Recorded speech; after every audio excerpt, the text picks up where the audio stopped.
ഞാൻ ഒരു 3 ദിവസത്തേക്ക് ഞാൻ 3 ദിവസം ഇവിടെ ഉണ്ടായിരുന്നില്ല, തായ്ലാൻഡിലായിരുന്നു.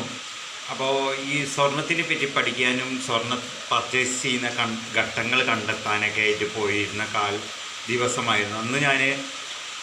ഞാൻ അന്നാണ് ഞാൻ ശരിക്കും കടൽ പശുവിനെ ഞാൻ കാണുന്നത്. അപ്പോൾ ആ വീഡിയോ നിങ്ങൾക്ക് ഇട്ട് തരുന്നു, മ്യൂച്വൽ ഫണ്ടിനെ പറ്റി പഠിക്കാൻ വേണ്ടിയിട്ട്, എന്താണെന്നൊക്കെ അറിയാൻ വേണ്ടി. അപ്പോൾ മ്യൂച്വൽ ഫണ്ട് സ്റ്റാർട്ടാക്കാൻ പോവാണ്. അപ്പോൾ ഈ ഈ ഒരു കോഴിക്കോടാണ് മ്യൂച്വൽ ഫണ്ട് സ്റ്റാർട്ടാവുന്നത്. അപ്പോൾ ഗോൾഡിൻ്റെ ഇൻവെസ്റ്റ്മെൻറ്റാണ്. അത് 1 കോടി ജനങ്ങളാണ് എൻ്റെ ലക്ഷ്യം. 1 കോടി ജനങ്ങൾ എന്ന് പറയുമ്പോൾ ഇപ്പോൾ ഗ്രാമിന് 6 ചില്ലറാണ്. 2025 ഗ്രാമിന് 7500 ആവും. പിന്നെ അങ്ങനെ കയറി വരിക. അപ്പോൾ 10,000 രൂപ വരെ ആവും ഗ്രാമിന്. അപ്പോൾ ഇൻവെസ്റ്റ്മെൻറ്റിന് വേണ്ടിയിട്ടാണ് ഞാൻ ചെയ്യാൻ നോക്കുക. അപ്പോൾ GST ഒക്കെ റെഡി ആവുന്നുണ്ട്.